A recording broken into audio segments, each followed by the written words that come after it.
De retour sur ce plateau, il est exactement 7 heures et c'est le moment réservé à la lecture des une des journaux parus dans la capitale politique et en place déjà M. Gisela Pierre-Sonnon. C'est avec le cœur en ferme joie ce matin que nous envoyons l'antenne à Yaoundé pour la revue de presse. Bonjour messieurs. Bonjour Douala, bonjour Thierry Carole, bonjour également à Soflane. Je vous accueille effectivement le cœur enflammé de joie, vous, mais également nos millions de téléspectateurs, ceux du Cameroun et du monde entier qui sont tous chargés fort d'informations. Bienvenue à cet exercice. C'est le rendez-vous matinal sur Canal Matin, sur Canal 2 International. Eh bien, parlons de sport pour commencer avec le Cameroun, le pays des lions indomptables du Cameroun qui tient à être donc prêt le jour 10 pour ce qui est justement de la CAN que le pays s'en va organiser l'année prochaine. Ce sera d'ailleurs dès janvier de l'année donc 2021. Eh bien, le Cameroun qui tient donc à être prêt sur le plan des infrastructures, cas pratique avec le quotidien Camerounais à Capitaux Public, Cameroun Tribune, édition de ce jour, qui était hier sur les traces du professeur Narcisse Mouelé-Kombi, le ministre des Sports et de l'Éducation physique, qui effectuait d'ailleurs une descente sur le terrain de construction du stade d'Olembe à Yaoundé. Il en ressort que d'ici à 2 mois, eh bien, la pelouse du stade qui est appelé à devenir le stade Paul Biya éventuellement, que donc cette pelouse-là sera réceptionnée sur la place du football. Voilà l'information à tout le moins gaie qui est portée par Cameroun Tribune, édition de ce jour, s'agissant des préparatifs et des préparations justement de la part du Cameroun qui doit donc organiser la CAN en 2021 après que le championnat national, le championnat justement ait lieu cette année, pour parler du CHAN cette année 2020. Mais sur la place politique, on parlait tout à l'heure de la place sportive. Sur la place politique, bien entendu, Cameroun Tribune constate un changement de paradigme dans la conduite des opérations de séduction de la part des partis politiques engagés à la compétition électorale du 9 février 2020. En tout cas, il y a donc changement de paradigme côté déploiement des partis sur le terrain après les grands meetings de lancement auxquels on a assisté notamment samedi et dimanche dernier. L'heure est dorénavant au porte-à-porte de sensibilisation, de séduction et même de cooptation des électeurs. Voilà ce que propose Cameroun Tribune ce matin. Il y a donc de la préférence pour le contact direct désormais de la part des candidats qui sont sur le terrain. Et voilà une campagne qui va d'ailleurs s'accélérer avec depuis hier la mise à disposition par l'État du Cameroun de ce qu'il est convenu d'appeler le financement public de la campagne électorale. Oui, l'État a débloqué de l'argent hier. Aussi, réalité de Paul Ngouaré Kindi propose-t-il ce matin en marge justement de la préparation du vœu au président du Sénat demain. Eh bien, il publie ce matin pour dire combien les partis politiques sont gâtés. J'en emprunte à ce concept qui est utilisé ce matin par réalité de Paul Ngouaré Kindi. La première tranche est de 850 millions de francs CFA, argent donc mis à la disposition des partis politiques qui ont été retenus pour compétir le 9 février prochain. La veuve, quant à lui, convoque le montant global. Il s'agit justement d'1,7 milliard de francs CFA, avec cette précision cependant que c'est la première tranche qui a été rendue disponible en faveur des partis politiques hier. Celle-là, ça concerne justement le financement public de la campagne en attendant le financement public des partis politiques qui sont ainsi engagés. Cela sera bien entendu calculé sur la base des résultats au soir du 9 février prochain. Engagement présidentiel tenu donc, lit-on dans ce journal, La Veuve, comme celui L'Épervier, ce matin, également en kiosque, eh bien, le journal qui réaffirme que les partis politiques sont tous passés à la caisse hier et ce financement, au dit du journal, relève simplement du jeu démocratique et parce qu'il s'agit d'une norme juridique qui a donc été respectée par l'État du Cameroun. Le journal L'Orphelin va dans le même sens, 58 formations politiques, eh bien, voilà le nombre de ces formations-là qui sont passées à la caisse légalement, dit-on, et qui ont donc déchargé leur argent. C'était au ministère de l'administration territoriale dont le patron est Paul Atangandji. Le quotidien traite aussi des élections, mais en termes d'écho en provenance du terrain de la campagne électorale. C'est ainsi qu'il est dit que la Haute-Sanaga se mobilise avec ce meeting pas comme les autres, qui a donc vu la présence du secrétaire général du comité central du RDPC, Jean Kouété, assis aux côtés de Pierre Ismaël Bidounkpat, bien entendu, pour mobiliser les militants de ce côté-là. Le journal Le Pélican insiste à dire un mot sur le financement public de la campagne, lui aussi. En tout cas, la une principale le montre à suffisance. L'ADD, l'AFP, l'ANDP, le SDF, le PCRN, le FSNC, l'UPC, l'UNDP, le PUS ou encore le Rassemblement démocratique du peuple camerounais RDPC. Voilà des partis politiques qui disposent désormais des moyens financiers à caractère public, à marge bien entendu des cotisations des militants qui relèvent du financement, on va dire, propre de chacune de ces formations politiques. Et puis, on va faire cas du sommet de une du journal Le Pélican ce matin. Le Pélican qui penche pour la protection de l'autorité de l'État, justement parce que il y a eu cette question du côté d'Ayos. Et ce matin, le journal nous livre justement les résultats d'une enquête qu'il a menée à propos du travail de cette dame, le sous-préfet d'Ayos, qui reste une dame qui fait son travail, tout son travail et rien que son travail. C'est donc, disais-je tantôt, le résultat d'une enquête qui a été menée par le journal. Il était question de savoir qui est réellement Sandrine Ngombe, et c'est donc les informations à lire ce matin dans Le Pélican. Revenons à nos moutons à propos de la campagne électorale qui bat son plein. En tout cas, il restait quelques jours seulement avant la fin de cette opération de séduction des électeurs au Cameroun. Cap sur le département de l'Océan, région du Sud Cameroun, où le déploiement court depuis samedi dernier. Et d'ailleurs, vous le voyez à la une du journal Génération Libre, Jules Doré Ndongo, fils d'ailleurs de Bidjoka, conduit la délégation départementale du Rassemblement démocratique du peuple camerounais RDPC avec bonheur pour une écrasante victoire de son parti au soir du 9 février prochain. Baromètre communautaire également en kiosque ce jour, a toujours la tête à l'argent de la campagne. Le journal réfléchit à haute voix en ces termes que le jeu politique manque sur ce coup-là d'équité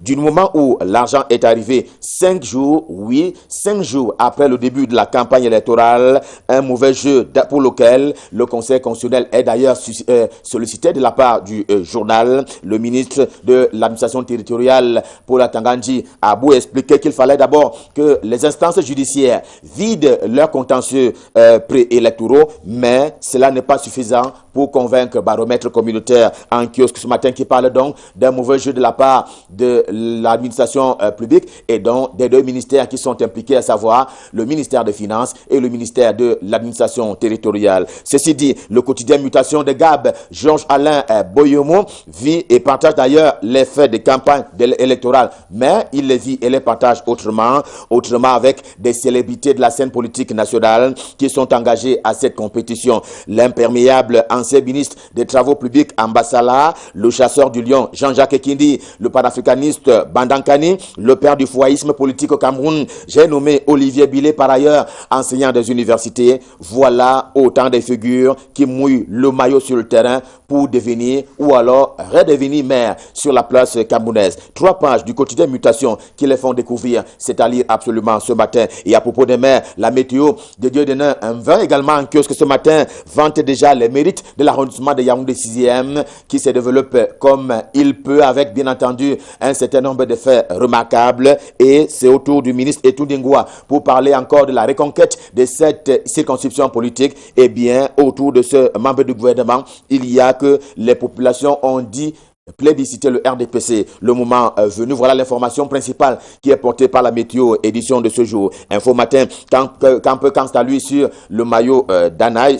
Nous sommes là dans l'extrême nord du Cameroun. Question de relever pour s'en féliciter d'ailleurs à son tour des prouesses politiques de cet homme. Vous le voyez, Boniface Bayaola. En tout cas, c'est ce que dit le journal Info Matin, qui a d'ailleurs en partage le déblocage justement de l'argent public en termes de financement public de la campagne avec le journal de Faustin Njikam, Tribune d'Afrique, tout aussi en kiosque ce matin. Il y a surtout que le journal donne la parole à Jean-Louis Messin à son tour, qui explique ce pourquoi la production des passeports et même de la carte nationale d'identité fait problème. Et bien entendu, la presse en parle depuis belle lurette maintenant.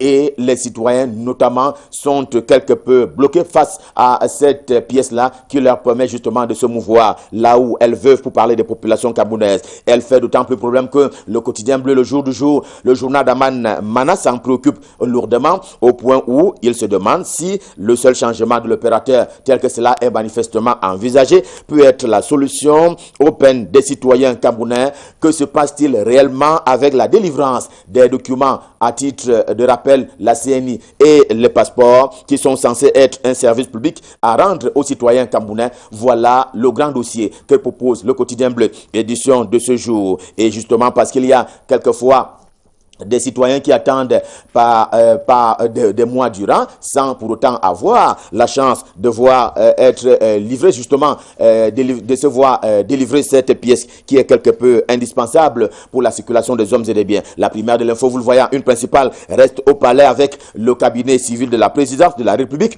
et il tient à protéger son directeur, le ministre directeur du cabinet civil de la présidence de la République, Samuel Mvondo Ayolo, et justement parce que le journal estime qu'il le voit être attaqué de toutes parts et pourtant l'homme, dit-il, est utile au président de la République, Paul Biya. Et à propos de la République, la primaire de l'info, édition de ce jour, insiste sur le calme qui est quelque peu nécessaire autour de ces piliers de la présidence de la République, on va dire le confident du président de la République. Et à propos de ce qui donne à voir et à se mettre sous la dent pour que le pays avance, il y a le cas du ministre des Arts et de la Culture, manifestement à sa place.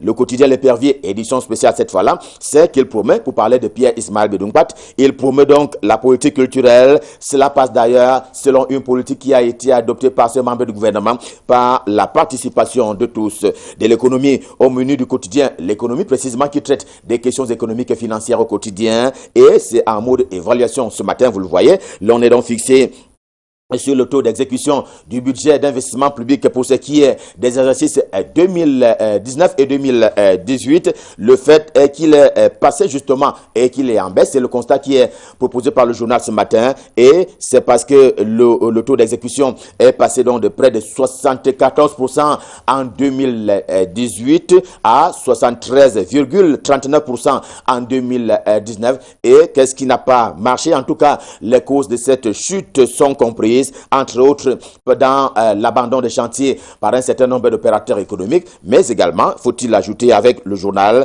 il y a que cela, pour parler des opérateurs économiques, eux-mêmes se plaignent assez souvent justement du non-paiement de leurs factures. Une question d'argent et de monnaie, à l'instar de ce que propose l'Estafette, le journal du monde intelligible et intellectuel en kiosque ce matin, qui paraît d'ailleurs comme en principe le dernier lundi du mois. On voit bien entendu en image, en photographie, main dans la main, les présidents français et ivoiriens, et ils mijotent l'écho du nom justement de la monnaie qui a été adoptée pour le compte de l'Afrique de l'Ouest. L'écho s'avère, comme le CFA, à quelques exceptions près, un épisode de la servitude maquillée, écrit justement Maurice Simon-Jom dans les colonnes du journal L'Estafette, au milieu des autres plumes qui participent justement à la construction de ce grand dossier qui est donc contenu dans L'Estafette. Revue de presse, Made in Yaoundé stoppe fin, le cœur enflammé de joie, nous vous avons servi. On prend aisément rendez-vous pour demain quand il sera 7h pour le même exercice. Pour le moment, prenons la direction de Douala. Douala, c'est la capitale économique du Cameroun,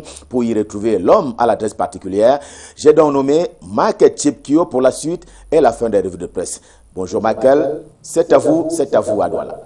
Bonjour Ghislain Pierre, et la suite ici à Douala avec le journal Deux Postes Week-end qui nous parle de la tenue de la campagne électorale dans les régions du nord-ouest et du sud-ouest du Cameroun, avec quelques promesses faites par des formations politiques sur le terrain. Le journal note par exemple que le secrétaire général du comité central du RDPC demande aux populations d'aller voter s'ils ont besoin de la paix.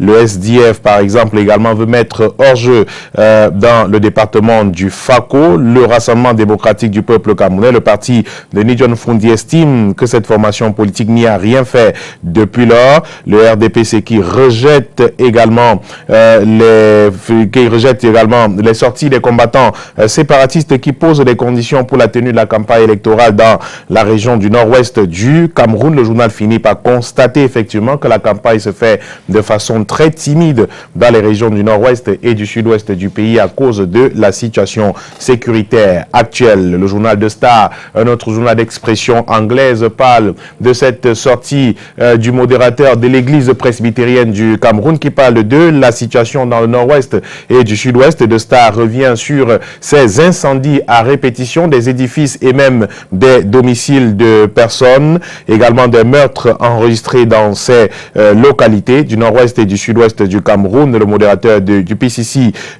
a justement adressé cette lettre au gouvernement pour inviter la République à mettre fin à ce carnage que l'on observe dans les régions du nord-ouest et du sud-ouest du Cameroun. Il prévient justement sur la tenue de la campagne électorale dans ce contexte un tout petit peu tendu dans les régions du nord-ouest et du sud-ouest du Cameroun. Le journal Le Messager en kiosque également ce jour nous parle justement de cette campagne électorale et même des élections du 9 février prochain et zoom sur la région de l'ouest Cameroun. Le quotidien Le Messager se demande ce qu'on fait les maires des budgets qui leur ont été alloués au courant de cette année qui s'achève et même justement de ce mandat qui s'achève effectivement. Comment les maires sortants ont donc géré le développement local. Candidats à leur propre succession, de nombreux élus locaux de la région de l'Ouest n'ont pas réalisé la totalité des projets financés par l'État au cours de leur mandature. Près de 5 milliards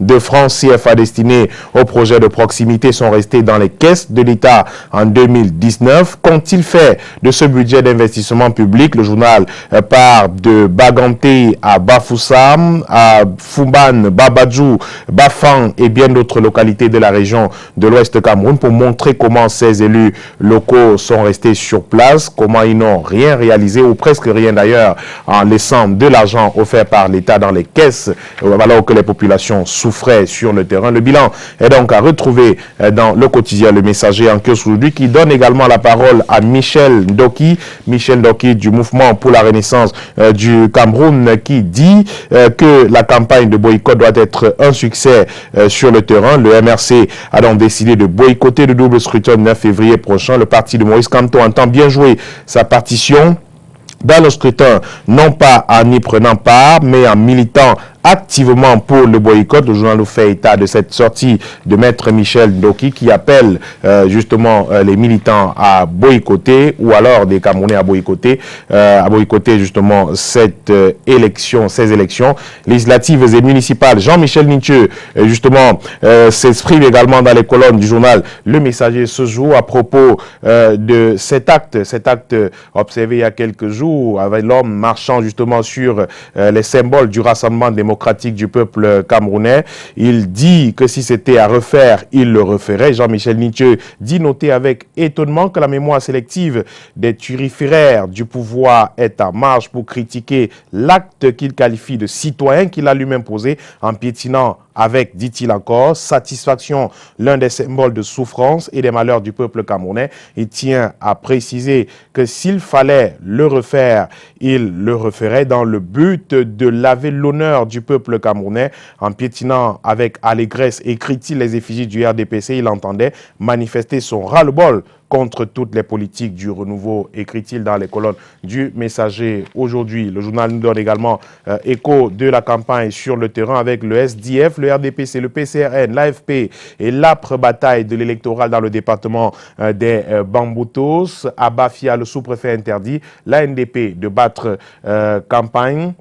D'autres localités où la campagne se déroule jusqu'ici au Cameroun justement, et puis ces échos de campagne relayés par le quotidien Le Messager en kiosque ce jour. Le journal parle aussi de financement de la campagne électorale, la question du financement qui continue de diviser. Le quotidien Le Messager qui allait chercher les textes pour savoir ce qu'il prévoit effectivement à propos du financement de la campagne électorale. Et alors que Elections Cameroun s'exprimait sur la question il y a quelques jours, l'agent arrive très en retard en ce qui concerne justement le déblocage des sommes dues au financement de la campagne. Le ministre de l'administration territoriale, par un communiqué signé avant-hier, a rappelé aux partis politiques justement justement que ces frais sont disponibles et convie les différentes formations politiques à passer à la caisse à cet effet. C'est donc 3 jours seulement, constate le journal, après l'ouverture de la campagne, que ces associations reçoivent les fonds pour le financement de leur campagne. La question ici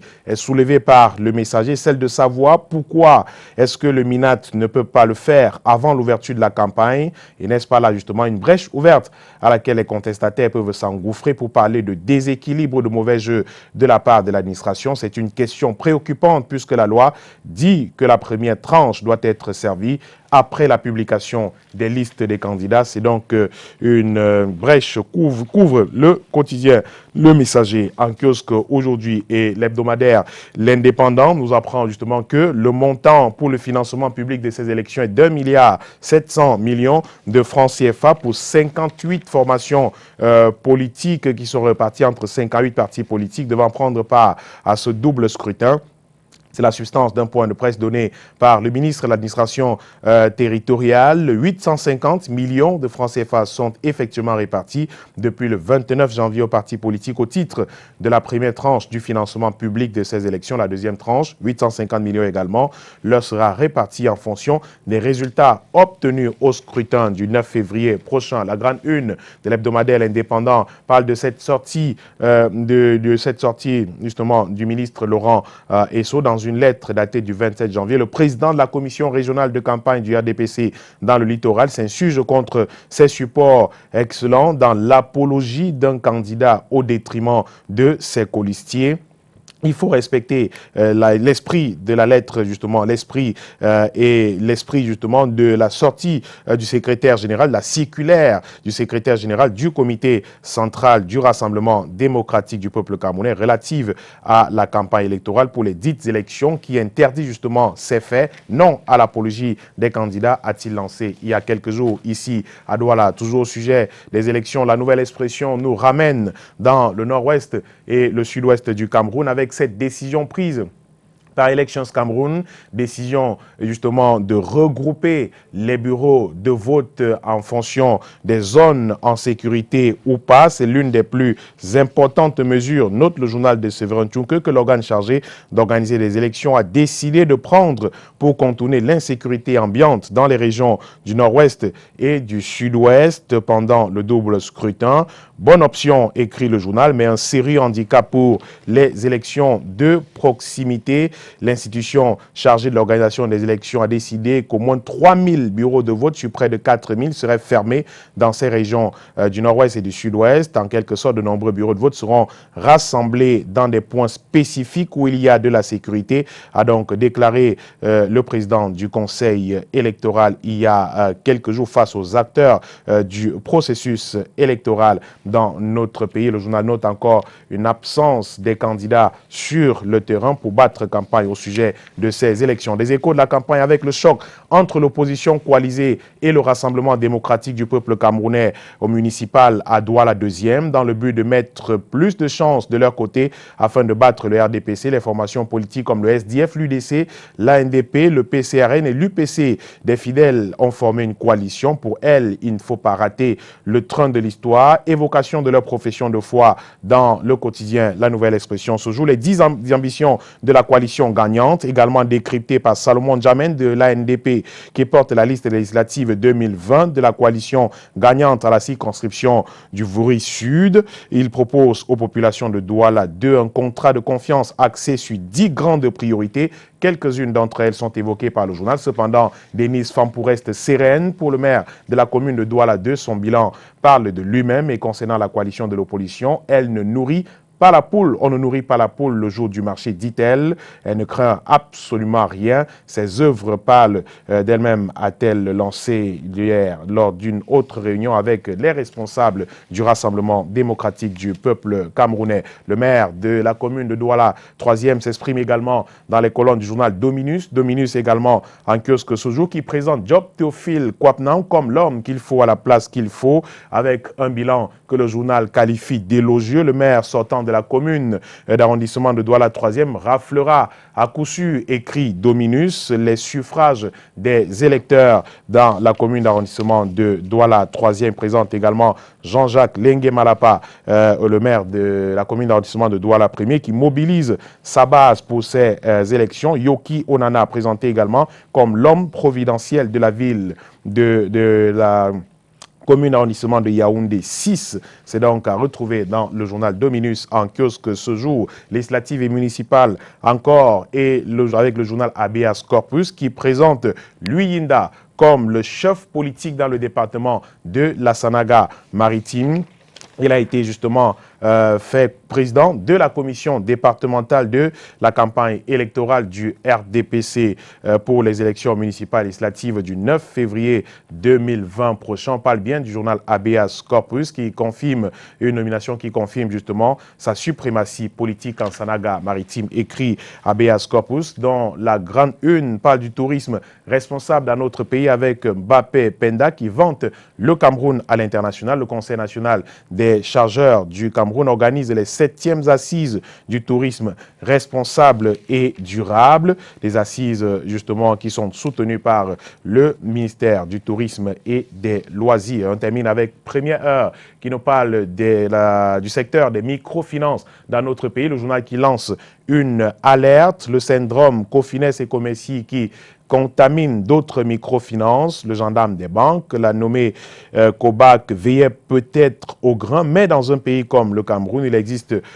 près de 500 structures de microfinance. Les bras au sein de la Kobac ne pouvaient guère contrôler ce beau monde. La bêtise et l'ignorance des Camerounais eux-mêmes avaient fait le reste, effectivement. Le journal décrit le secteur des microfinances comme un secteur où on assiste à une grave escroquerie, la corruption et bien d'autres faits qui sont mis à l'actif de ces responsables de microfinance. C'est donc à lire dans le journal Première Heure en kiosque ce jeudi.